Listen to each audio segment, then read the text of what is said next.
Hey, International, how am I supposed to get the damn boat out of the cooler there? Yeah, it's leaky. I need to fix it. Design things better, for the love of God. Well, what's up, guys? Sorry it's a little windy out today, but someone asked me on Facebook here to video this, and I'm a little behind, but we'll go ahead and get started. Removing the oil filter housing because the gasket's leaking. I'm also going to replace the oil cooler that is behind it. Almost 900,000 miles, and it's only about $100 more than the gasket kit. So we're going to go ahead and do that too. Wanted to put out a few pointers. Obviously, you got to take all the charge pipes off, drain the coolant. You have to pull the oil filter out and the cap, because you can see there's 3 bolts back there that have to come off. And see if I can find this other one that's kind of a pain in the butt. That bolt right there, well, it kind of doesn't look like a bolt, but you come up here and it's the very bottom bolt for the water pump. Let's see if I can focus it in there, right there, and it runs all the way through and just barely hooks in. See, right there goes into the oil cooler. So you're gonna take that out. You also, someone said you had to remove this charge air cooler, and you don't. With a pry bar, you can get it done. So I left, focus in there. Come on. That bolt right there, I just loosened up. There's one directly below it that all your ground's hooked to. I took that one out. Those are 15 millimeter. There's one on the front side down on the bottom. It's a 13 millimeter. I also took that one out, and that allowed me to get the room because there's a bolt that goes in right there, and without being able to move this, you'll never get that bolt all the way out. And so that's where we're at right now. I'm going to get that water pump bolt out, and then I will take it off. There's no reason to remove the separator, I don't think. Looks like it'll come out just fine. Make sure you unplug everything that's in your way, stuff like that. You know, just the normal stuff. And when I get it out, I'll show you what it looks like and what I found. Alright, so we got her taken off, and it was leaking here along the bottom. And the leak was pretty bad, about a gallon every 3,000 miles. So I will clean it up real well, reseal anything I can. That's where the oil cooler sits. That is the actual oil cooler itself. Gaskets. That's where it goes up against the block there. I'll get the pressure washer out and clean it up the best I can. And that's really all there is to it, guys. If there's any notes I come up with putting it back together. And like I said, it came right out. Just a second. There's the other side. I'm going to reseal this plug here because it looks like it's been leaking coolant. And other than that, really shouldn't be too bad. I don't think I'll pull that off of there. I don't think I need to. I know it comes with the new pipe plugs and stuff, and I might. That's the only thing that's holding it in there right now. And that's it. We'll get it all cleaned up and back together once the parts get here. Alright guys, well, the oil cooler is out for delivery. So I decided to come out and clean it up. Got the mating surfaces all cleaned up there for the new gasket and cleaned up all the oil mess down there. Well, it probably could be better, but it's freezing out here, so I can't get the pressure washer out. And we got this little piece here. And there's 2 little pipe extensions that go in here. I'll show you those when we go inside. And the gasket there. This goes right up there. Got a little oil dripping out. That's where the oil comes out of the head, because this is a dry head gasket.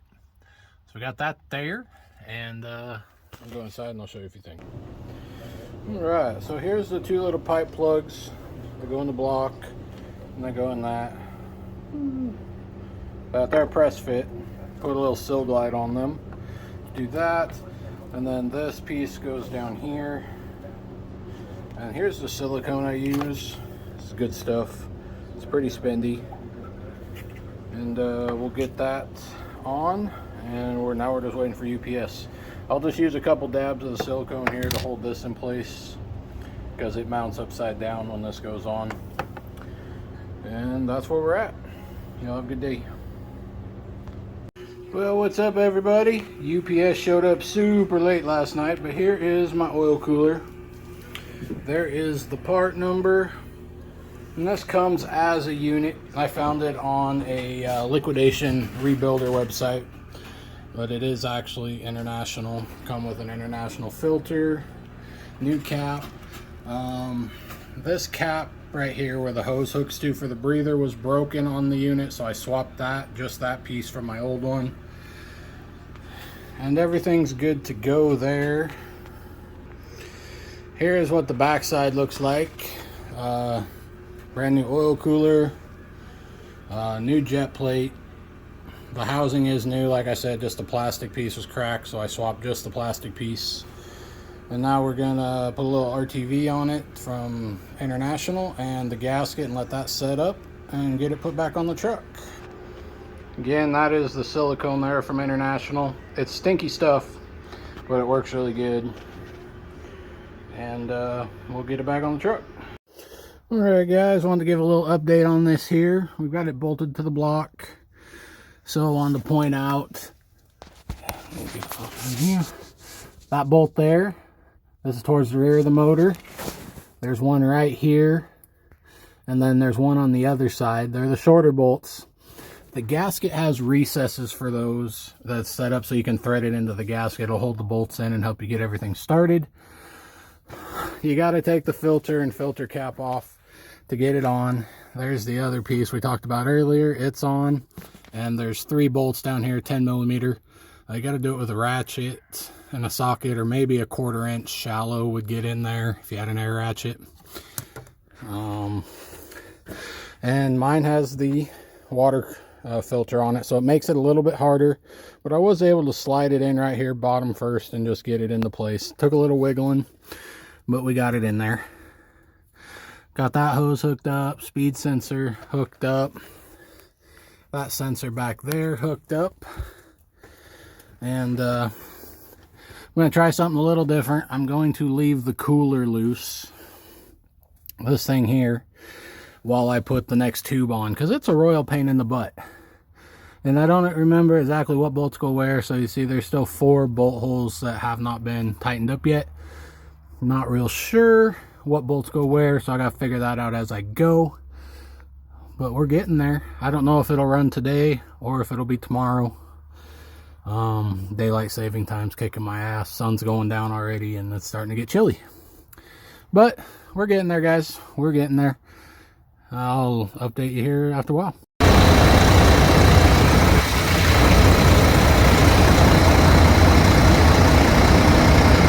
Hey everybody, got her back together again here for the second time. Show you what we ran into and a couple tips and trips, and we got her all done though, so hold on. So she's all back together and she's not leaking this time. So the first time, completely my fault. Didn't get the gasket, I caught it on something putting it in and it bent up, and that's what it looked like when I pulled it apart, and that was causing a leak way worse than we had the first time. But really, not bad. The only thing I would do differently is remove this clamp right here and pop the high pressure turbo compressor housing off. That gives you way more room getting the module in there and doing what you need to do. Other than that, it's just, unbolting it and putting it back together. But she's done. And one other thing I did here for changing the coolant, or for draining the coolant, I put that little jewel on there, grabbed at the hose shop for I think it was $7. And yeah, way good to go there. And yeah, so y'all have a great day. If you got any questions specifically, post them up in the comments there and I will answer them the best I can.